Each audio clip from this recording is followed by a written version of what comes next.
buksan po natin ang ating Biblia sa unang pagbasa dito sa aklat ni Marcos. Mark chapter 12, verse 41 hanggang 44. Okay? Ang sabi po ng Biblia, at umupo siya sa tapat ng kabangyaman at minasdan kung paanong inihuhulog ng karamihan ang salapi sa kabangyaman. At maraming mayayaman ang nangaghuhulog ng marami. Number 42. At lumapit ang isang babaeng bao at siya'y naghulog ng 2 lepta na ang halaga ay halos 1 beles. Number 43. At pinalapit niya sa kanya ang kanyang mga alagad at sinabi sa kanila, katotohanang sinasabi ko sa inyo, ang dukhang baong babaeng ito ay naghulog ng higit kaysa lahat ng nangaguhulog sa kabangyaman. Number 44. Verse 44, sapagkat silang lahat ay nagsipaghulog ng kanilang labis, tatapon siya sa kanyang kasalatan ay hinuhulog ang buong nasa kanya, sa makatuwid bagay ang buong kanyang ikabubuhay. Okay. Quality over quantity. Mga kapatid, gusto ko itong simulan sa isang pag-aaral muna. Okay? Lalabas muna tayo kung ano po ba ang naaayon-ayon sa pag-aaral patungkol po sa tinatawag na quality over quantity. So sa ating pong pag-aaralan, lalabas dito sa Bible, sumandali. Kahit na ito po ay nasa labas ng Bible, ito po ay may mga bahid ng katotohanan na binabanggit po ng kasulatan. Una po mga kapatid, pag sinabing quality over quantity, for examples, ito po yung examples of quality over quantity. Una po, sa labas ng Bible, investing in a durable appliance. Pag sinabing investing, mga kapatid, nag-i-invest ka mga kapatid, gumagastos ka, no? Naglalaan ka sa isang bagay. Gaya po ng ano po, mga kapatid. Sabi dito, ang example, a high quality washing machine. Okay? Pag sinabing high quality washing machine, ito po yung tinatawag na mga washing machine na kung saan hindi po made sa China. Pero hindi naman po kasi lahat pag sinabing China ay sisirain. Pero kasi nagkaroon na kasi ng kaisipan ng tao pag sinabing China, sisirain. Tama po ba?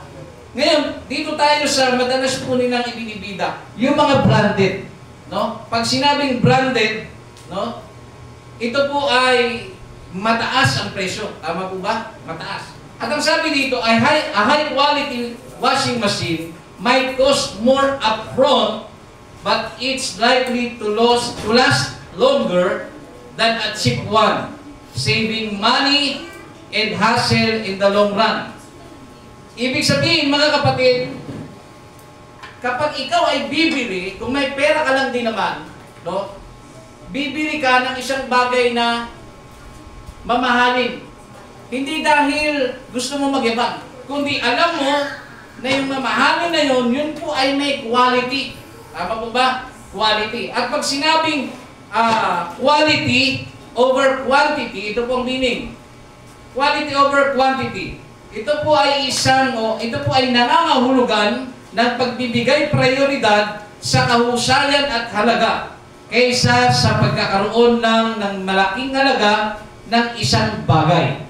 Ito po, halimbawa, kung ikaw po may pera, bibili ka ng branded. Kasi alam mo na pag yan ay branded, mga kapatid, tatagal sa iyo yan, masusulit mo, mga kapatid, ang durability. Pero kung bibili ka po, mga kapatid, ikaw yung tipo ng tao, dito lang ako sa mura kasi mura lang, at least magagamit agad. Ang mangyayari dyan, mga kapatid, later on, ito yung sinasabi na magiging hassle in the long run, mga kapatid. Pag sinabing hassle, mga kapatid, sa wikang Tagalog, abala. Madalas po natin, hassle. Madalas natin naririnig yan. So, abala siya. Laging sisirain. No? Yun po ay isang bagay na kung saan ay pag-aaksaya ng salapi kung ikaw po ay may pera naman. So, ako po yung nagsasalita, kapag ikaw po ay may pera, ay mag-invest ka doon sa matibay pang matagalan. Yun nga lang, mahal. Pero kapag ikaw naman ay may kaunti lamang na salapi, siyempre, sabayan mo lang kung saan talaga lang yung kaya mo. Pero ito po ay halimbawa lamang. Sumunod po na halimbawa, choosing a few meaningful friends. Okay? Quality over quantity. Ito po yung pangalawang halimbawa ng sanlibutan. Choosing a few meaningful friends. Sabi dito, having a few close, supportive friends is more valuable than having a large number of casual acquaintances. Totoo po ba o hindi? Totoo po. Ang pagkakaroon po ng kakaunti lamang na kaibigan, pero kaklose mo sila, no? At sila po ay mga supportive at nagpapahalaga sa iyo, ay mas mainam kaysa sa marami kang kaibigan na kung saan ay minsan nagkakamali tayo, no? Magkaiba po ang kaibigan sa kakilala. Amen. Yan. Kaya akala natin, lahat ng kakilala natin, kaibigan natin. So, ngayon po mga kapatid, mas mainam daw ang kaunti lamang na kaibigan. At in the Bible, mga kapatid, ito po ay napaka-totoo. Sabi sa Proverbs chapter 18, verse 24, ang nagpaparami ng kaibigan ay sa kanyang sariling kapahamakan. Ngunit may kaibigan na mahigit kaysa isang kapatid. Totoo yan, mga kapatid. Pag nagpaparami ka ng kaibigan, mapapahama ka lang dyan. Sa dami mong kaibigan, nagpaparami ka, marami kang ituturo. Maraming kasama ka sa ituturo. Diba? Ngayon po mga kapatid, totoo po yan. At meron naman pong kaibigan na umika na mahigit pa kaysa isang kapatid. Totoo yun mga kapatid. Isang kapatid mo nga, hindi mo maasahan. Tama? Minsan yung tao na hindi mo kapatid, yun yung tumutulong sa iyo. Okay, tuloy po tayo. Ikatlo po na halimbawa ng mundo, prioritizing quality time with the loved ones. Alam niyo mga kapatid, ito dapat natin maintindihan ng maigit. Having a quality time to your loved ones, hindi po ito gaya ng kailangan magbaksyon ka ng isang buwan para masulit mo na magkakasama kayo. Alam niyo po, may mga tao po, may ama't ina, may mga pamilya na kung saan ang dami po nilang oras, pero walang oras sa pag-uusap. Puro cellphone, bukas ang TV, naka-cellphone naman lahat. Mag-banding tayo, pero dapat linawin. Cellphone banding o banding talaga? No, nakabukas pa yung yung iyong malaking TV. Ngayon, dapat natin maintindihan mga kapatid, sabi dito, spending quality time together, even if it's less frequent, can strengthen relationships more than simply being together for longer periods. Ibig sabihin mga kapatid, kapag nag-spend ka ng oras, kahit na hindi naman ganun kadalas kayong magkasama, ngunit mas solid kaysa sa lagi kayong magkasama. Ano po ibig sabihin mga kapatid? Gaya nito. Mansari natin, wala na tayong panahon sa isa't isa. O anniversary natin, wala tayong panahon sa isa't isa. Araw-araw kayo magkasama, wala kayong panahon sa isa't isa. Tapos ang inaakala mong panahon na quality time ay lalabas kayo. Minsan, ang pagkakamali ng tao, pag quality time ang pag-uusapan, kailangan mo ilabas. Doon kayo sa Ferris wheel, ikot-ikot kayo, wow, quality time. Mga kapatid, pag quality o quality time, merong communication. Meron pong nangyayaring transaction. Diba? Buti pa ka sa motor mo, may quality time ka eh. Di ba may mga tao ka na panahon sa pamilya, tapos sa motor kiskis na kiskis, natabig lang konti na ko, nagagasgasan. Talagang quality. No, may mga ganun pong mga tao, mga kapatid. So, kailangan pa pag sinabing quality time, lalo na po sa ating loved ones, mga kapatid, kahit sabihin mong kalahating oras lang yan, mga kapatid. Kasi ang quality time, ito po ay composed na kung saan gagawa ka ng memories. Pag quality time mga kapatid, kahit sabi mong 5 minutes lang yan, make a memories mga kapatid, na hindi niya malilimutan kahit namatay ka na after 5 minutes. Maalala ka, uy, naalala ko, ang bait pa naman nun. Kinausap niya ako, sabi niya magpabaptize daw ako, tapos patay na siya. At least meron kang binaon na salita ng Diyos. So ano po punto mga kapatid? Kailangan pong gumawa ang isang tao mga kapatid ng memories. Kasi minsan, ang dami mong time, walang memories. Nakakaalala kayo niya, nakaka-relate kayo, ang dami ng time pero walang memories. Ang memories lang, matako siya kumain. Walang quality na memories. Sumunod po mga kapatid. Dito po tayo ngayon sa key passages ng Bible patungkol po sa tinatawag na quality over quantity. Sino aking po pinag-aaralan mga kapatid, wala po talaga tayo makikita sa Bible na word for word na quality over quantity. Pero meron pong ibinigay, dahil po moderno na tayo ngayon, madaling kausapin si Google, lumabas. Ito po ay napakaganda at kamangha-mangha mga kapatid.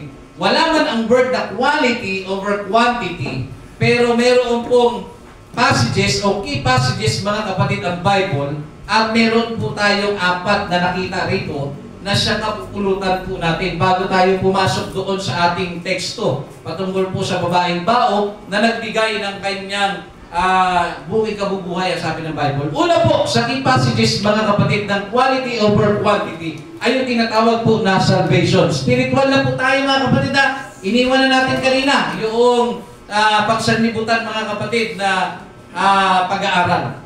Luke chapter 13 verse 20 to 24. At siya'y umaon sa kanyang lakad sa mga bayan at mga nayon na nagtuturo at naglalakbay na tungo sa Jerusalem. Verse 23, at may isang nagsabi sa kanya, Panginoon, kakaunti baga ang mga liligtas? At sinabi niya sa kanya, magpilit kayong magsipasok sa pintuang makipot, sapagkat sinasabi ko sa inyo na marami ang nagsisikap na pumasok at hindi mangyayari.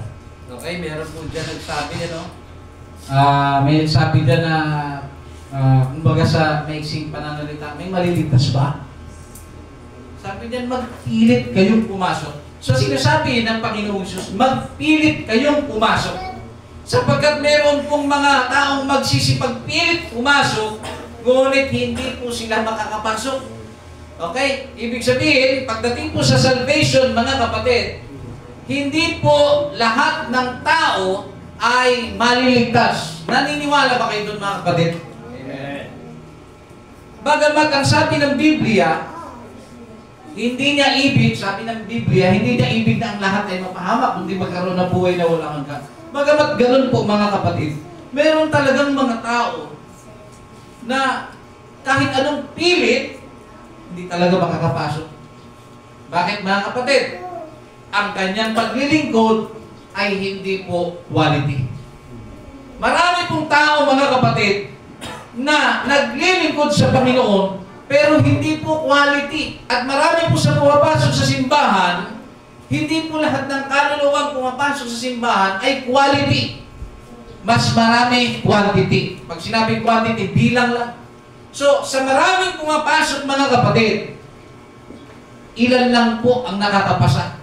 Ilan lang po ang nagiging kwalipikado. Naalala niyo po yung 10 kitongin na pinagaling ng Panginoong Jesus. Pinagaling niya po yun. Sabi niya, magpakita kayo sa mga saserdote. Habang naglalakad sila mga kapatid, gumagaling po ang kanilang mga ketong. At nung sila po ay gumaling, yung isa lamang po doon ang bumalik para magpasalamat sa Panginoon. So doon mo makita mga kapatid, kapag ang Diyos ay nag-perform ng miracle, quality. Pero hindi po lahat ng pinagaling ay quality ang pagbalik ng pasasalamat. Amen. Yung iba mga kapatid, quantity. Hindi sila kasama sa bilang ng mga mapagpasalamat. Ngayon po mga kapatid, ang sabi po rito, this passage, yung Luke chapter 13 verse 22 hanggang 24, this passage highlights the importance of a genuine relationship with Christ for entering the kingdom of God, even if it means being a minority. Okay? Kahit na kaunti lang kayo, dahil kayo ay quality sa paglilingkod, makakapasok kayo. Sabi dito, isa pa, the emphasis is on the quality of one's faith and relationship with Christ, not on being a large group. Okay? Hindi rin po pwede, hindi porket ikaw ay ALJC, ay siguradong papasok ka ng langit. Hindi, sige, i-general natin. Hindi porke na ikaw ay nabautismo at nagsisi, tapos hindi ka nagpatuloy, ay maliligtas ka. Gusto ko i-klaro ha, ikaklaro natin. Pag ikaw po ay nagsisi at nagpabautismo, kailangan tuloy-tuloy ka. Dalawang bagay lang. Mamamatay ka nang hindi dumadating ang Panginoon, o mabubuhay ka, buhay ka na abutan ka ng Diyos. Ano pa ibig ko sabihin? Hindi po lahat ng nagpabautismo ay nagpapatuloy sa paglilingkod sa Diyos. So, there are large number of people who are baptized in Jesus' name, pero a few people, mga kapatid, ang nananatili. Nakuha nyo? Marami po ang nagpapabaptize, pero kaunti lang ang nananatili. Alam niyo po, sa listahan po ng mga nabaptize po, mga kapatid, sa akin pa nga, may 100, pero ang nanatili, kunti. Kaya nga sabi mga kapatid, maraming tinawag, ngunit kaunti ang pinili. Ang pinili, yun yung quality. Ngayon, recognize yourself, assess yourself. Ikaw ba ay quality o ikaw, mga kapatid, ay quantity? Kasama ka sa bilang, mga kapatid, na mga tumalikod sa Panginoon. Ngayon po, mga kapatid, sabi ko nga, kahit saan grupo ka, ALJC, LJC, UPC, ACJC, meron pa, di ba? ACJC, ano ba yung isa? Kay Almeida? Miracle Crusade. Jesus Miracle Crusade. Yan, mga kapatiran po natin yan. Di lang natin sila kilala. Pero, kaya natin sila lang kapatiran, naging kapatiran dahil baptize sila in Jesus' name. Amen. Ngayon po, mga kapatid, hindi dahil din sa preacher, kaya ikaw ay maliligtas. Amen. Even Jesus Christ Himself, mga kapatid, the best ever preacher in the world, ang daming natiso. Amen. Ang daming may ayaw. Bilang nagpagaling na ng may karamdaman, no? Gumawa ng maraming miracle, lumakad sa tubig, ang daming ginawa ng Panginoon. At sabi nga po sa aklat ng Juan, sabi marami pang ginawa si Yesu Kristo na kung susukatin o susulatin, ang sabi ng Biblia, inaakalang hindi magkakasya sa daigdig na ito, sa mundong ito. Biruin nyo ha, ang dami palang ginawa ni Jesus Christ na pag ginawa ng libro, hindi magkakasya dito sa mundong ito. So ang mga sinulat at nababasa ninyo ay ang quality na nagawa ng Panginoon. Pero hindi ko sinasabing walang quality ha, yung mga hindi nakasulat. Dahil nga kasi, pag sinulat, kung sa Matthew, yung Jude nga lang eh, hindi mo matapos. Nakuha niyo? Kapatid, yung Jude, Book of Jude, mga kapatid, iisang pahina na yata yun. Hindi mo matapos. Ilang taon ka na naglilingkod sa Diyos? 10 years na. Ang hirap ng Jude, no? Ang hirap. Pero yun ha, kung isusulat pa yun at hindi daw magkakasya, walang espasyo para sa atin. Yung kwarto mo ngayon, libro yun ng Panginoon. Wala tayo, hindi tayo kasya. Mapunta tayo sa ibang planeta kung posible. Pero hindi. Walang magkakasya. Ganun katindi ang ginawa ng Panginoon. Napaka-kalidad ng ginawa ng ating Panginoon. Ngayon po, sa ating po pagpapatuloy, hindi po porke nasa top, may mga sinasabi na, may mga preachers talaga na magpapalago sa iyo, no? Mga kapatid medyo i-ano lang natin Alam niyo, pag naririnig ko yung preacher na ganito, nare-revive ako. Nabubuhay na. Sa'yo yun. Pero mayroon kasi ibang tao, ikaw, sino ba rito naman preacher, brother? Kasi pastor ganito, bakit siya? Ay ako, ito sa akin eh. Mas magaling itong akin eh. Mas magaling ito eh. Nagtalo pa. Mga kapatid. Pero, ang mga pastor na binibida nila, isa lang naman ang content. Kino-content nila ang Bible. Pero ano bang nagbabago doon? Tayo po, ako po, o si Brother Louie, o sino man, tagapagsalita lamang po kami ng Diyos. Hindi po nakasalalay sa amin ang pagiging kaligtasan o ang pagkakaroon nyo ng kaligtasan. Kami ang instrumento, dinadaluyan ng salita ng Diyos mga kapatid, nagpapagamit sa Panginoon. Pero dapat tayo po mga kapatid bilang nakikinig, sa Diyos po dapat tayo nagpapasalamat. Sa Diyos po dapat tayo kumikilala. Nakuha natin mga kapatid. So hindi po sa preachers, kaya nagiging quality ang paglilingkod mo. Okay? Ganon din sa mga awitin. Di ba may mga tao mga kapatid na ang alam niya ng gawain. Bakit hindi? Yung song hindi bagay sa preaching. Di ba may mga ganun tao na dapat kung ano preaching, yun dapat ang song. Baguhan lang. Ang alam niya lang talaga, okay, buti-buti mo. Hindi mo pa ipilit yung ibang kanta? Hindi. Kung ano lang yung kaya mo. Kung ano ang kaya mong ibigay, yun ang quality mo. Huwag mong ipilit na marami kang alam kung quantity lang naman ang hinahabol mo. So kailangan mga kapatid, quality kahit paulit-ulit ka pa. Di ba may tao na paborito niya kanta paulit-ulit, naririndig ka. Okay ka ba? Yan. Kagabi mo pa kinakanta yan, hanggang ngayon pa rin ang ano mo. Iba naman. Bakit ba ang pakialam mo? Dito ko nararamdaman ng Diyos eh. Di ba? May mga ganun tao mga kapatid eh. Ano pakialam mo? Di ba? Gusto mo kumanta ka lang sa'yo. Di ba? Okay. So yun po mga kapatid. Huwag din po natin iasa ang presensya ng Diyos. Huwag natin pakaiasa ang presensya ng Diyos sa mga magagandang awitin lang. Kasi minsan naman, may tao naman mga kapatid, hindi maka-worship sa Panginoon. Ang ganda ng preaching, na-revive na siya. Pagdating ng kanta, hindi niya paborito. Ano ba naman yan? Hindi niya paborito yung kanta. Yung iba, hindi niya pa alam. Ang ganda sana ng preaching, kaso hindi maganda yung ano eh.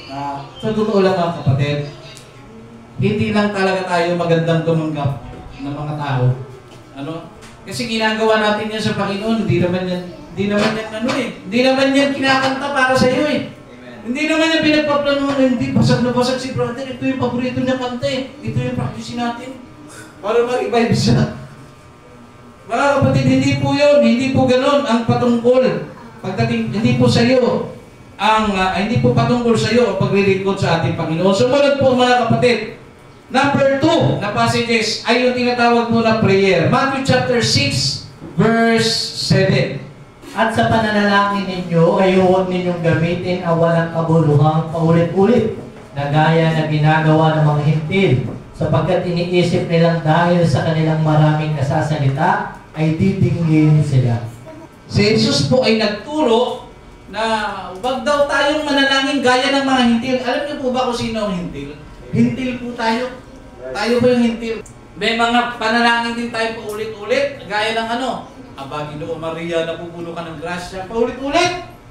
Talagang tayo po ay pinatutungkulan ng Bible. Pero sabi po mga kapatid, kung tayo mananalangin, huwag tayong paulit-ulit. Ngayon po, ang Panginoong Hesus ay nagtuturo laban sa mga walang laman na panalangin. Yung paulit-ulit po mga kapatid, wala pong laman yan.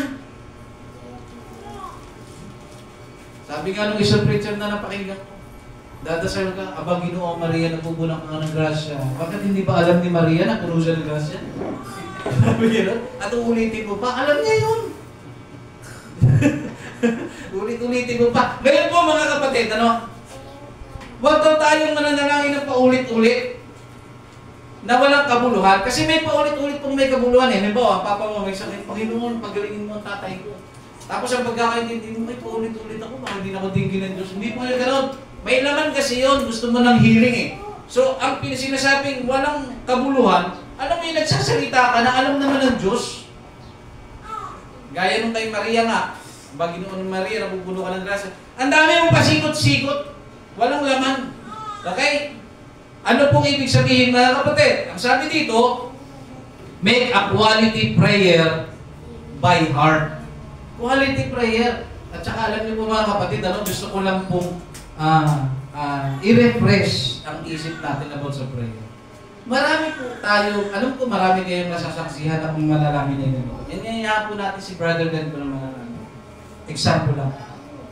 Panginoon Diyos, maraming salamat po sa araw na ito, sa buhay kalakasan, sa lahat ng bagay na ginagawa mo sa amin. Salamat po sa gawain, salamat po sa ganito. Mga kapatid, ganyan ka ba makipag-usap sa sermo? Ganyan ka ba makipag-usap sa teacher mo? Ganyan ka ba makipag-usap sa nanay mo? Napagpasok mo, meron kayong lakad. Mama, may lakad kami, kailangan po namin ng kailangan po ng 20 para makapagpadagdag ng pamasahe at ganito. Nakuha na ibig ko sabihin mga kapatid. Yung way ng iyong pagsasalita sa tao, kung minsan mas maayos kaysa sa Diyos. Nakuha ninyo? Obserbahan ninyo, paano kayo makipag-usap sa tao? Hindi ba't lalo na kapag sa tao na uutang kayo? Di ba? Hindi naman yung pagpasok mo, brother, alam mo, pinagpala ka ng Panginoon, napakabuti ng Diyos sa buhay mo, lahat ng bagay binigay sa'yo ng Panginoon, at ako narito ngayon utang sa'yo. Ganun ba?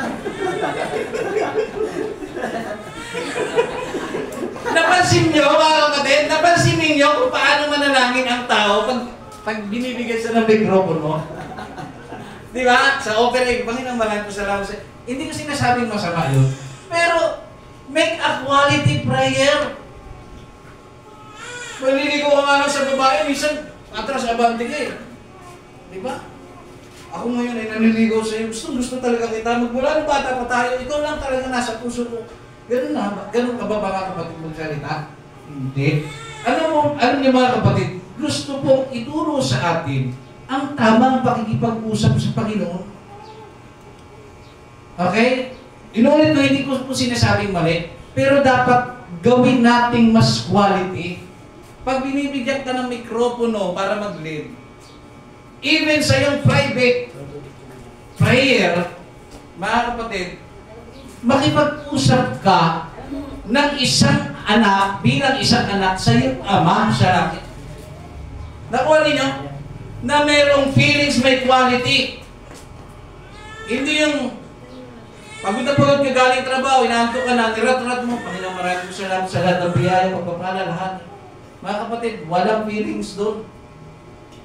Dapat, alam mo sa sarili mo, may sinseridad ang iyong pagsasalita. Na kahit pagod ka, Panginoon, salamat po. Kahit pagod ako ngayon, biniyayaan ninyo ako. Nagigets nyo naman, matalino naman kayo, di ba? Matalino naman tayong mga tao. Makipag-usap tayo sa Diyos kung paano ka nga mahusay at maayos makipag-usap sa iyong kapwa-tao. Higit at lalo ang Diyos. Huwag basta rat-rat pagluhod. Mali. Pagluhod, pakiramdaman mo ang Diyos. Baka nga sarili mo, hindi mo pa maramdaman eh. Kaya nga minsan pag sarili mo, na nagpe-pray ka, minsan sa pananalangin mo, nakakatulog ka eh. Oh, sino sa inyo nakakaranas mga kapatid na nagpe-pray ka tapos ipag-pray, dinadalangin niyo po, pagalingin niyo po si sister. Tapos mamaya nag-pose.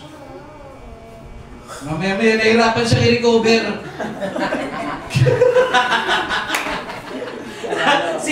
Lalo yung umattend ng chain prayer, relate more ba? Sino ba yun?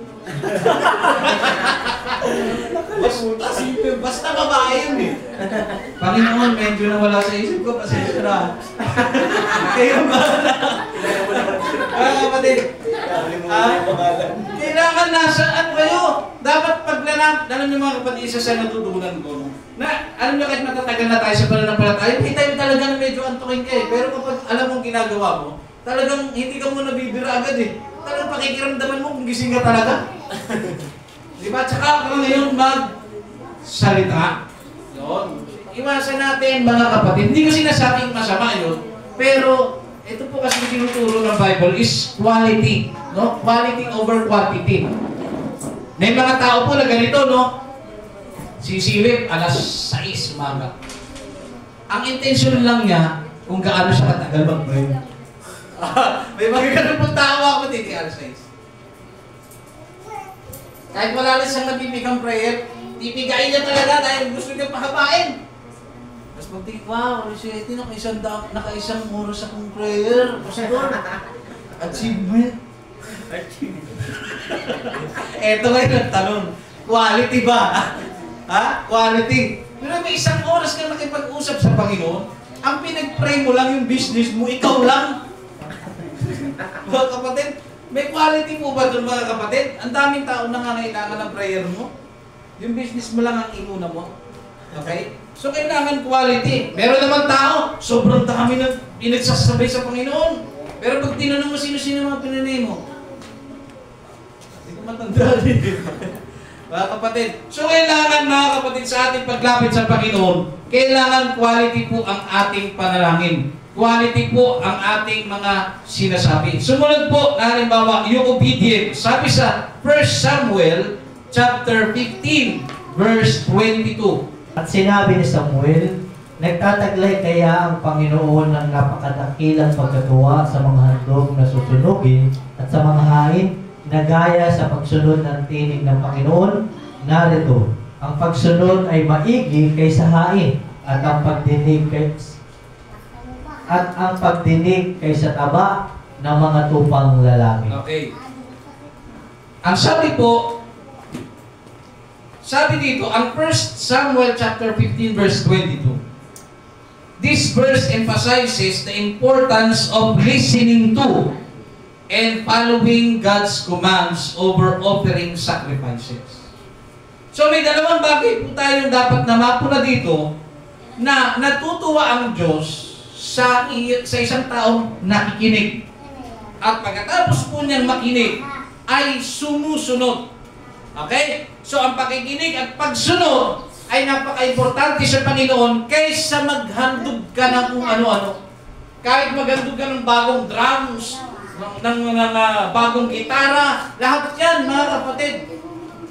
O bagong simbahan, magpagawa ka, lahat, ino-offer mo. Kahit gaano ka kasigasig sa giving, mga kapatid, pero pagdating sa obedience, pagdating sa pakikinig at obedience ay bagsak ka, wala rin mga kapatid. Lahat ng ginawa mo ay part ng quantity. Hindi po quality. Bakit daw po mga kapatid? Ang sabi po rito mga kapatid, ang pagsunod ay isang mas mahalaga at katanggap-tanggap na handog. Nakuha natin. Minsan kasi nakahiwalay sa ating pag-iisip, iba yung handog at iba ang pagsunod. Pero ang katotohanan po mga kapatid, sumusunod ka dahil may napakinggan ka. Tama? Na siya nakakalugod sa Panginoon, ang sabi. So, natutuwa ang Diyos pag nakikinig ka at sumusunod ka. At dahil sa pagsunod mo mga kapatid, doon pumapasok ang tunay na handog. Nakuha ninyo mga kapatid, hindi po yung nag-offer ka ng ganyan, hindi ka naman nasunod.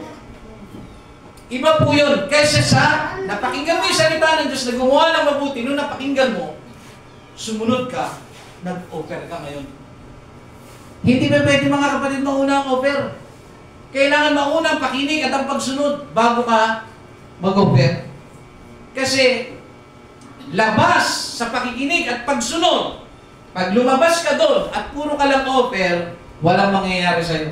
Quantity ang mangyayari sa'yo mga kapatid. Walang bilang sa Diyos ang ating ginagawa kapag gano'n mga kapatid. Sumunod po mga kapatid, yung tinatawag na faith. No?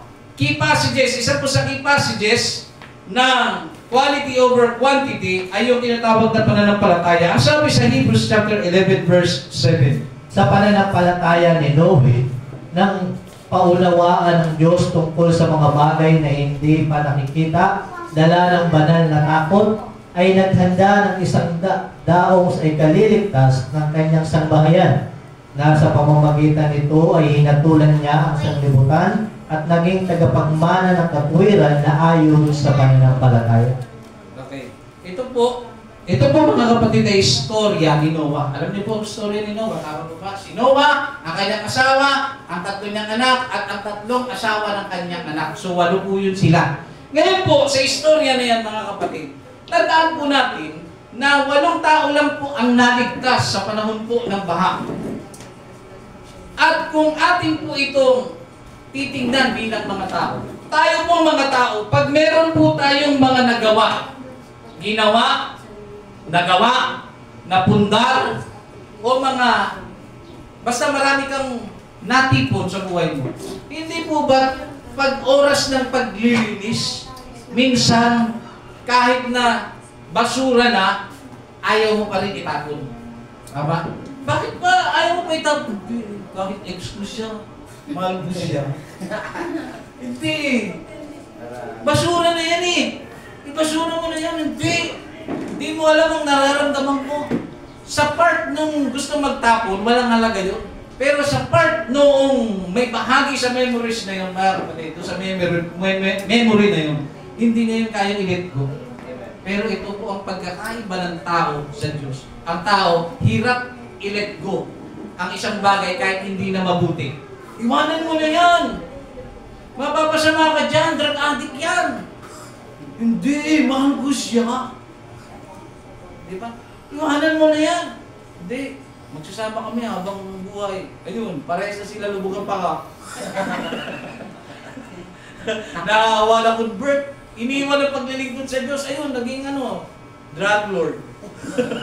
Mga kapatid, napasama. Ang hirap sa tao ang mag-let go. Pero ang pagkakaiba, sa Panginoon hindi ganun.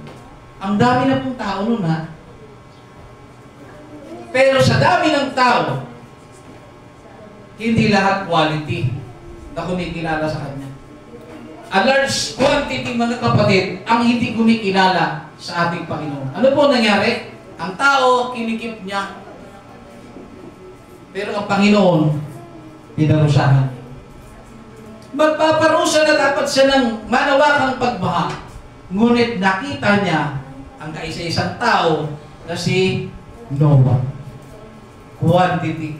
Sobrang dami nila, sa sobrang daming tao, isa lang ang nakitaan ng Diyos na kumikilala at matuwid sa kanyang harapan. At dahil sa pagiging matuwid niya, mga kapatid, ang Diyos ay nagpagandang loob. Iniligtas po siya. Ano pong ginawa? Inutusan po siya. Ano pong ginawa ni Noah? Nakinig siya at in-apply niya ang kanyang pinakinggan. Gumawa po siya ng daong. Ngayon po ang nangyari, naligtas sino? Sino wala po ba? Hindi. Naligtas ang kanyang 3 anak. Sino po yun? Si Shem, si Ham, at saka si Japhet. At ang 3 anak, ang 3 asawa ng kanyang anak at ang kanyang asawa. Ito po, kung mapansin po ninyo, sa isang taong matuwid, kung sino ang nakadikit na dadamay. Nakita nyo? Pag matuwid kang tao, kung sino ang nasa paligid mo, damay yan. Sinuwa lang naman yun eh. Pero dahil may anak siya, mayroon po siyang asawa, at yung mga anak niya ay may asawa, na damay. Iniligtas na Panginoon. So ngayon, sa dinami-dami ng tao, quantity, watch out. Naligtas lamang po ang 8 tao.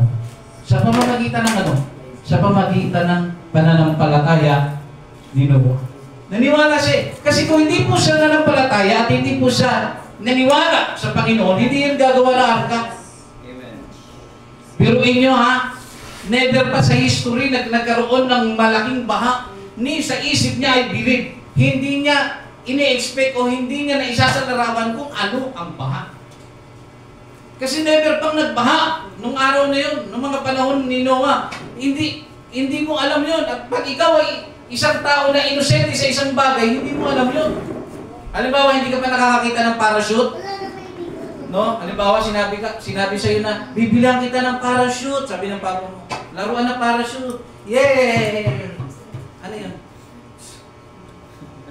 Laruan daw yun, parachute. Ibig sabihin, hindi niya naintindihan kung ano ibig sabihin. Paano? Ano po ibig sabihin? Pagdating po kay Noah, magkakaroon ng baha. Pero hindi saklaw ng isip niya kung ano, kung paano. Ngunit, sumampalataya siya sa utos ng Panginoon, nagagawa siya ng arka. So dahil sa kanya pananampalataya, naligtas siya, mga kapatid. So yung pananampalataya natin, mga kapatid, yan bagay na kung saan ay magliligtas po sa atin. No? Yung paniniwala mo sa iyong Panginoong Diyos. Ngayon po mga kapatid, baybayin ko po itong apat na ito. Okay? Una, sa key passages na quality over quantity, una dyan, yung tinatawag na salvation. Sa mga maliligtas o mga naligtas, ito tanong, are we qualified? Kwalipikado ba tayo na maligtas? Ano ba ibig sabihin? Sa bawat tao na nasa simbahan, ramdam mo ba sa iyong sarili na kasama ka sa tinatawag na quality na tao ng Diyos? Okay? Sumunod po mga kapatid, sa prayer. Make a quality prayer. Okay? Mag-pray po tayo ng tama at naaayon sa kalooban ng ating Panginoon. Sumunod po, obedience. Do we have quality obedience? Tanungin natin ang ating sarili. Paano tayo sumusunod sa Panginoon? Quality po ba ang ating pagsunod? O susunod ka lang sa paraan na kaya mo, tapos pag hindi mo kaya, hindi ka susunod? Okay? May mga ganun pong mga tao. Ika-apat po, yung faith. Balikan natin. Ang sabi, faith. Do we have a quality faith? Alam niyo mga kapatid, pag sinabing quality faith, hindi po yun nababago. Hindi yun napapalitan. Meron kang paninindigan doon. Meron kang tindig doon na eto talaga ako, ito ang Diyos, iisang Panginoon, iisang turo, isang Diyos, isang bautismo, isang pananampalataya. Ito talaga ang totoo. Hindi ka aalis doon. Kung ano ang pinagagawa sa iyo ng Panginoon, hindi ka aalis doon. Ang Diyos na pinaniniwalaan mo na si Jesucristo, siya ang Diyos, hindi sa kahoy, hindi sa bato. Hindi ka aalis doon at lilipat ka sa iba at sasamba ka sa kahoy. Minsan hihilain mo pa. Minsan makikipasan ka pa. Hindi ka magbabago doon kasi yun yung sinasabi ng Diyos mo. At yun ang pinaniniwalaan mo. Dapat ganun ka. Ang quality ng iyong pananampalataya, hindi dapat napapalitan ng ibang Diyos. Ang quality ng iyong pananampalataya, hindi dapat napapalitan ng ibang turo. Ang quality ng iyong pananampalataya na ikaw ay wag mo kakalimutan ng gawain, dapat nandun ka. Hindi ka dapat umaalis.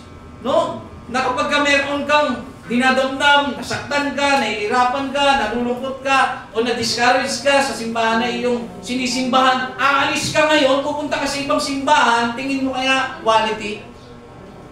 Hanggat hindi nagbabago ang ating mga karakter, ang ating mga attitude, kahit saang simbahan tayo pumunta, kung tayo po mga kapatid, ay ang pananampalataya natin ay hindi po quality, wala rin silbi. Maniwala kayo mga kapatid. Danas ko yan. Nagsimba-simba sa ibang lugar, nadanas ko yan. Pero alam ko sa sarili ko, yung turo na nasa puso ko. Naranasan ko po yan mga kapatid. Nung ako po ay dumating sa punto na naghanap ako ng ibang simbahan. Kung saan-saan ako nakapasok mga kapatid. Nandito sa Maragondon, nakapasok ako. Pero kahit nakapasok ako at nakikinig ako sa kanilang mga aral, hindi nawawala sa puso ko na si Jesus ang tunay na Panginoon. May time pa nga po mga kapatid, altar call, pinagmamasdan ko yung mga tao. Hindi sila ganun kaalam sa worship. Sa mga napasok ko, mga kapatid, altar call, nagkakanta. Kanta lang sila, sabay lang sila sa kanta. Pero wala ako gaano nakita bilang sa daliri, isa o dalawa, na may nagtataas ng kamay. Meron doon nagtataas ng kamay, isa lang din. Pero ako nung nandudun ako, namamangha ako. Pero hindi ako nagka-apekto. I worship the Lord sa standard na hinihingi ng Bible. Sa quality na hinihingi ng Bible. Wala ko kayo sa kanila. Ay nyo mag-worship. Mag-worship ako dito. Kahit hindi ko kayo kasing pananampalataya, kahit nakasilong ako sa inyo, papakita ko ang worship na, hindi papakita sa tao, no? Ihahayag ko ang worship na dapat ay ibibigay sa Panginoon. So, ganun din. Pagdating po sa simbahan, mga kapatid, kung papasok po tayo, tapos yung worship o yung pagsamba, ay hindi po natin gaganapin gaya ng pagtaas ng kamay, walang sense ang pagpasok natin sa simbahan. quantity. Dagdag ka lang, pamparami ka lang sa simbahan, pero hindi ikaw kabilang sa tunay na lingkod ng Diyos. Sa sinasabi ng Biblia, ang Diyos ay humahanap ng tunay na mananamba. Ngayon ang tanong, ang tunay na mananamba, mga kapatid, no? Ang tanong, ikaw kaya yung hinahanap ng Panginoon? Kasi hinahanap ng Diyos yung tunay na mananamba eh. Ngayon kung pumasok ka sa simbahan, alam mo sa sarili mo kung tunay kang mananamba. Kasi ang taong hindi tunay na mananamba, lalabas po yan na hindi nagbabago ang buhay. Ang tunay na mananamba, mga kapatid, kahit gaano kahirap ang buhay, kahit gaano kabigat ang sitwasyon, alalahanin, mag-worship yan. Itataas pa rin niya ng kanyang kamay at magpupuri sa Panginoon. Hindi niya ipagpapalit ang kanyang natutunan, mga kapatid, kahit saan. Okay? Ngayon po, mga kapatid, ang sabi dito, sa Hebrews chapter 11 verse 7, binigyang diin ng talatang ito ang kahalagahan ng pananampalataya ni Noah, mga kapatid, ano? Kahit na ito ay lumitaw na minorya, gaya ng ipinakita ni Noe, na naligtas sa pamamagitan ng pananampalataya, hindi sa dami ng tao naniniwala. Okay? Naligtas po siya dahil sa kanyang pananampalataya.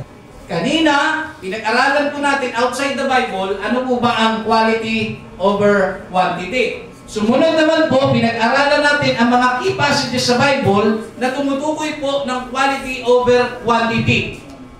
Ngayon naman po, ang tanong po kasi, so quality over quantity. Paano ko ma-make sure sa sarili ko na ang mga ginagawa kong paglilingkod sa Panginoon ay quality? Yun ang tanong eh. No? How can we have quality service to God? Colossians chapter 3 verse 23 hanggang 24. Ano man ang inyong ginagawa, ay inyong gawin ng buong puso na gaya ng sa Panginoon at hindi sa mga tao. Yamang inyong nalalaman na sa Panginoon ay tatanggapin ninyo ang gantimpala sapagkat naglilingkod kayo sa Panginoong Hesukristo.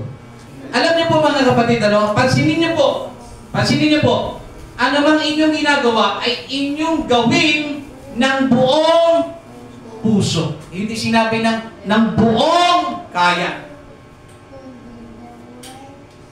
Hindi po sinabi ng Bible na kung may gagawin tayo sa Panginoon, gawin natin ng buong kaya. Kundi sinabi, mga kapatid, buong puso. No? Maliwanag po yan, mga kapatid. Heartily, sumikang English. Ngayon po, buong puso na gaya ng sa Panginoon at hindi sa mga tao. Ano po ibig sabihin, mga kapatid? Ano man po ang ating ginagawa, dapat naka-address yan sa Diyos.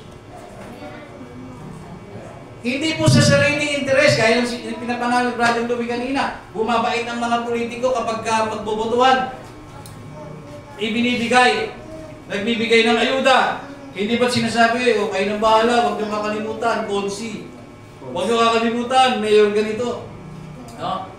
Totoo po yan, mga kapatid. Minsan, ito, bigay ng ayuda sa atin. Pakisingit nyo na lang sa listahan. Ano po po ito, mga kapatid? Tumutulong kasi may interest. Hindi naka-address sa Diyos. Yan ang problema, mga kapatid, ng tao. Mapamana ng palataya o hindi. Kapag tayo po ay gumagawa, i-make sure po natin naka-address po yan sa ating Panginoon. At huwag nyo pong gagawin ng isang bagay kung ito po'y gagawin nyo lang dahil sa buong kaya. Dahil ang hinihingi ng Bible, ang hinihingi ng aral ng Panginoon, gawin nyo ng buong puso. Dahil kapag puso na pinag-uusapan, pag puso ng matimbang, kahit hindi mo kaya yan, lalagyan mo ng puso yan, mga kapatid. Amen. Dahil kapag namuna na ang puso, yung mga bagay na hindi mo kaya, makakaya mo na. Amen. Dahil nandoon ang puso eh. Tingnan nyo po yung mga OFW, mga kapatid, na sinasaktan doon sa kanilang bansa na pinagtatrabahuan. Sila po ay sinasaktan ng mga amo nila, nagtitiis sila. Kung tutuusin, tanungin mo sila, gusto mo na bang umuwi? Sasabihin nila, gusto ko na umuwi, ayoko na rito. Pero hindi pwede. Bakit? Para sa mga anak mo eh.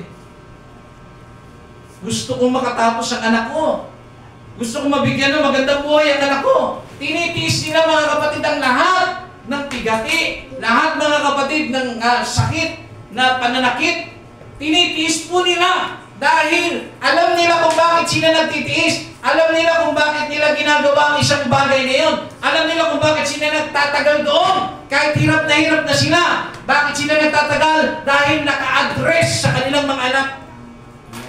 Kung sila nga nakakapagtiis at nakakatagal sa hirap dahil naka-address sa kanilang mga anak, how much more pa kung para sa Panginoon? Di ba? Bakit ka nagtatagal dyan? Anong klaseng mga kapatiran yan? Bakit ka nagtatagal dyan? Anong klaseng mga preaching yan? Anong klaseng ang pakit na simbahan ninyo? Ganito, ganyan. Bakit ka nagtatagal dyan? Bakit nga ba? Tell me. You tell me, bakit nga ba? Mga kapatid, bakit ka nga ba magtatagal? Di ba kung tutusin lang kung ikaw lang po ay taong una, mainit. Kung kapintasan lang, maraming kapintasan po itong templo na ito. Pero hindi naman po dahil sa templo kung bakit tayo naglilingkod. Hindi naman po dahil sa itsura ng templo. Kundi dahil sa Diyos na naririto, na sumasa atin. Ngayon po mga kapatid, bakit ka nagtatagal? Sa ministry. Bugbog ka na, dami mo ng trabaho, outside world. Dami mong trabaho, pero bakit ginagawa mo pa rin ang ministry mo? Liban sa alam mo, ang patutunguhan mo, liban sa alam mo ang nangyayari. Alam mo, sa totoo lang, no? Dahil sa puso eh. Kaya ayaw mong iwan ang ministry mo. Kaya ayaw mong iwan ang simbahan mo. Kaya ayaw mong iwan ang pastor mo. Kaya ayaw mong iwan ang lahat ng mga bagay ukol sa Panginoon, sa church na kinabibilangan mo, dahil naroon ang puso mo. Nakuha ninyo? At kahit nagtitiis ka, ginagawa mo yon dahil para sa Panginoon. Naka-address sa Diyos, hindi naka-address sa pastor, hindi naka-address sa singer, hindi naka-address kay sister, kay brother. Nananatili ka dahil para sa Diyos. Amen. Hindi dahil mga kapatid sa natisod ka o kaya ayaw sa'yo ng nang nagugustuhan mo, aalis ka. Eh, para saan ba? Bakit ka naririto? Dapat ang Diyos ang dahilan. Amen. Lahat ng gagawin mo. Pag inutusan ka, minsan natanggi ka. Ay, gagawin po ako eh. Bakit? Bakit ka tumatanggi? Kasi hindi mo naman gagawin para sa Panginoon. Hindi galing sa puso. Minsan nga, sumunod ka, naglinis ka, pero ang dami pa rin tira-tirang dumi. Bakit, mga kapatid? Dahil nung naglinis ka, wala naman buong puso. Naglinis ka lang ng buong kaya mo. Kasi pag sinabing buong puso, mga kapatid, pag puso na pinag-uusapan, kalidad, quality. Nakuha niyo mga kapatid? Quality. Kaya lahat po ng gagawin natin, mga kapatid, saan man kayong ministry, mga kapatid, saan ba ng inyong ginagawang paglilingkod? Tagapaglinis ka man, o tagapaglinis ka ng CR, tagapaglinis ka ng church, lahat naman tayo dito mga kapatid ay nagtutulungan, i-address mo sa Diyos. Gawin mo para sa Diyos. Huwag kang magre-reklamo mga kapatid dahil ang pagre-reklamo ay ayaw ng Panginoon. Alam niyo kung bakit? Pag kayo po ay nagsimula ng magreklamo, ang ginagawa niyo ay wala na sa quality. Bakit? Hindi na naka-address sa Diyos eh. Ang mangyayari, quantity. Mabu-burn out ka. Mapapagod ka. Sasabihin mo sa iyong sarili, ang dami ko nang ginagawa dito. Nabanggit ito ni Brother Louie. Ang dami ko nang ginagawa. Pero walang nakakakita sa aking ginagawa. Napapagod na ako. Wala man lang nakaka-appreciate sa ginagawa ko. Mga kapatid, hindi nakakapagtaka na ikaw ay magreklamo, na ikaw ay malumbat. Bakit? Sapagkat ang iyong ginagawa ay hindi naka-address sa Panginoon. Pero kung sa Panginoon yan, mga kapatid, wala kang pakialam, batiin ka man o hindi. Nagluto ka? Narinig mo? Maalat. Maalat yung lasa. Na ikaw ngayon ang nagluto, si Brother James yung nagluto, ang pangit no, pag nakita nyo, nasaktan si George James. No offense. Kaya hindi siya nagsimba ng hapon. Ang pangit no? Ang pangit pakinggan, tsaka parang hindi mo ma-imagine. Na-open. Eh kung napuna kang maalat, eh di bawasan mo sa susunod. Di ba? Bawasan mo. Hindi yung ginawa ko ng lahat, nag-ano ko, namalengke ako. Pwede ko naman gawin yun. Namalengke ako, aga ko nagising. Minsan na nga, hindi na ako nakakadibusin ng maayos. Ganto ganyan, tapos maririnig ko maalat. Pwede naman gawin yun eh, may karapatan kang gawin eh. May karapatan ka sabihin eh. Pero isa lang ang tiyak ko. Kapag meron tayong ginawa, kapag meron kang ginawa na para sa Panginoon at dumating ka sa punto mga kapatid na nakarinig ka ng hindi maganda sa ginawa mo, nagdamdam ka, umalis ka, umayaw ka, umatras ka, lahat ng ginawa mo ay quantity lang. Hindi yun quality. Dahil kapag quality, ipaglalaban mo. So ito po mga kapatid, dapat natin tandaan, ulit ko po, gawin po natin ang lahat para sa Diyos, naka-address dapat sa Panginoon. Sabi sa Colossians chapter 3 verse 17, at anumang inyong ginagawa sa salita o sa gawa, gawin ninyong lahat sa pangalan ng Panginoong Hesus na nagpapasalamat kayo sa Diyos sa pamamagitan niya. So kailangan mga kapatid, lahat ng ating gagawin, naka-address po sa ating Panginoon. Kasi pag naka-address sa Panginoon, never kang manunumbat. Hindi ka manunumbat. Bakit? Ginawa mo yun para sa Panginoon. Ngayon, for the last, bago tayo magtapos, Mark chapter 12, verse 41 hanggang 44. Ito po ay kwento ng isang babaeng bao. Pag sinabing babaeng bao, wala po siyang asawa. So dito na po natin ito tatapusin. Minamasdan ni Jesus, nakaupo po siya. Minamasdan ni Jesus yung mga tao, nagbibigay ng kanilang offering sa kabangyaman. Ang daming tao. Ang yayaman, maraming mayaman, mapera. Ngunit, sa dinami-dami ng taong mayaman, may kaya. Isang tao lang po ang nakita ni Jesus, nagbigay sa kanya ng atensyon, nakakuha ng atensyon.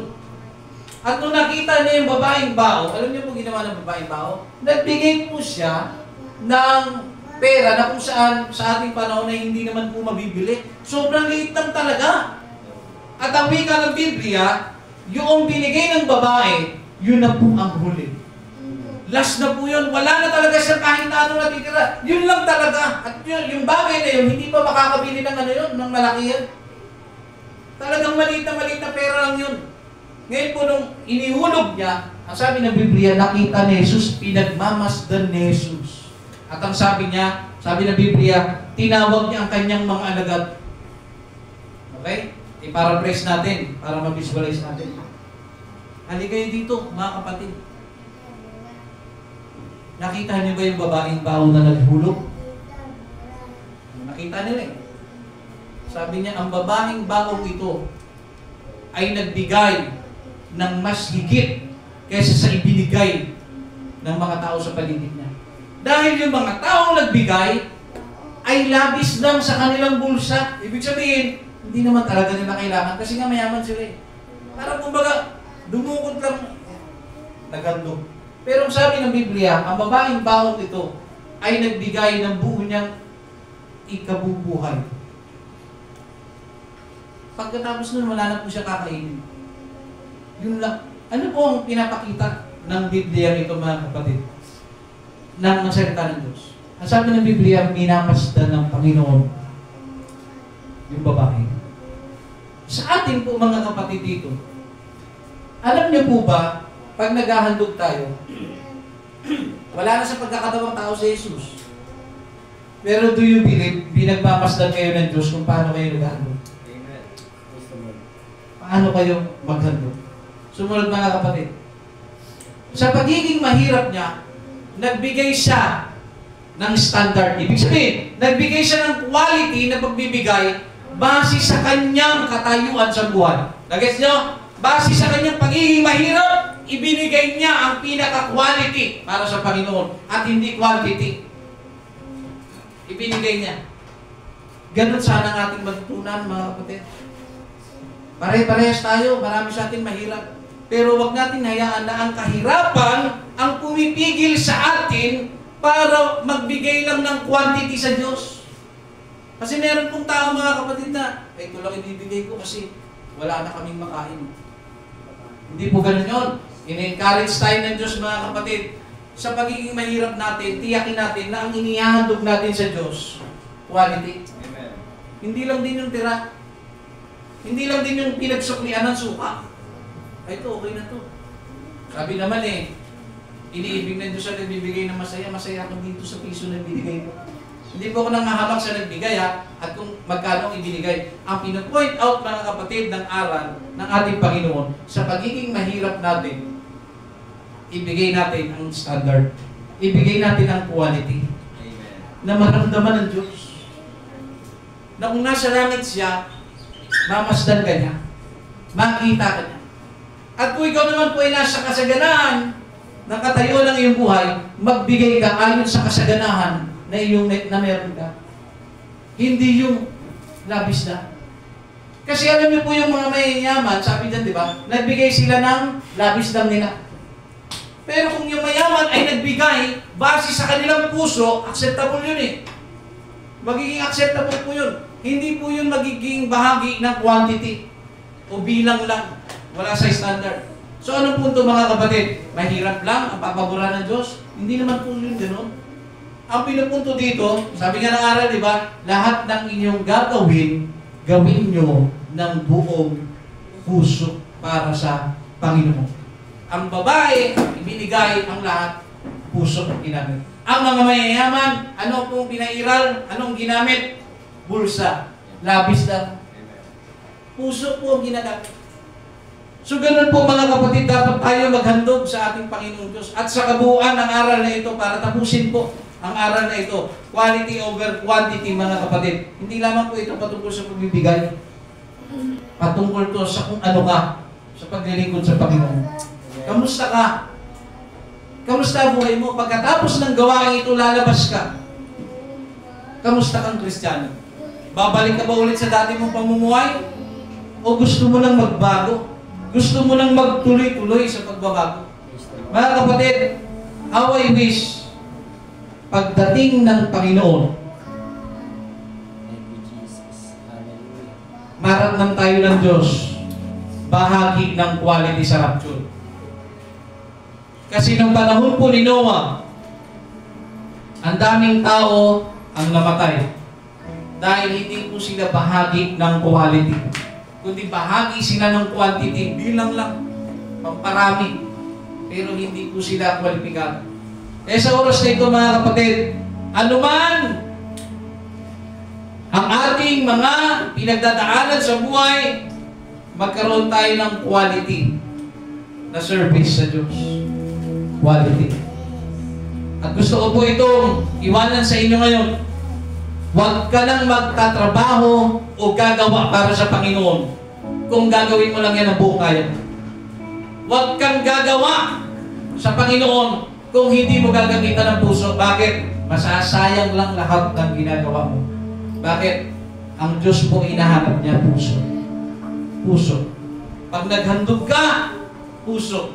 Pag nagpuri ka, puso. Pag pumasok ka sa loob ng simbahan, mga kapatid, at haharap ka sa presensya ng Diyos, puso ang gamitin mo. Pag tutugtog ka, mga kapatid, hindi yung nalalaman mo. Puso ang gamitin mo. Puso. Lahat. Huwag naman po kayong gagawa. Sa isang bahagi, gusto ko rin i-discourage ang ibang kapatid. Huwag kayong kikilos sa gawain ng Panginoon kung hindi galing sa puso ninyo. Huwag. Huwag na huwag nyo gagawin yan mga kapatid. Mabuti pa magtrabaho na lang kayo, baka kumita pa kayo. Ako po'y nakikipag-usap sa mga tunay na lingkod ng Diyos. Discouragement, dadating yan. Hindi ka mapapansin sa paglilinis mo. Minsan may mga ginagawa ka, pinupuna ka pa nila. Huwag ka matitilig doon. At hindi ka dapat sasamaan loob. Bakit? Hindi ko naman yung ginawa para sa kanila. Anong magagalit? Maalat ang luto ko. Buong puso ko naman ginawa yun eh. At hindi ko naman yung ginawa para sa kanila. Para sa Panginoon. Kung maalat, hindi babawasan ko sa susunod ang lasing. Pero ba, para magalit, ako lang din talo. At hindi magiging maganda imahe ko sa Diyos. Diba? So dapat natin maintindihan mga kapatid, pag may mga puna, bawasan lang. Hindi yung ikaw yung mismong magbabawas sa bilang ng iglesia, aalis ka. Bawasan mo lang yung sumobra. At kung may sumobra, may nagkulang, dagdagan mo. Pero kapag may nabawas, may kailangan bawasan, puso ang gamitin. Pag may kailangan dagdagan, puso ulit ang gamitin, mga kapatid. Kaya sa oras na ito, we will worship the Lord, mga kapatid. Purihin natin ang Diyos sa paraan na hinihingi po ng Panginoon. Hindi po sa paraan na kaya ninyo. Ito lang ang kaya po eh. Hindi po. Puso. Praise the Lord. Pag puso, hindi nakakapagod. Kaya kapatid, tatandaan niyo po, kapag ang isang bagay ginawa mo para sa Panginoon gamit ang iyong puso, walang pagod na mararanasan, mga kapatid. Mararamdaman mo.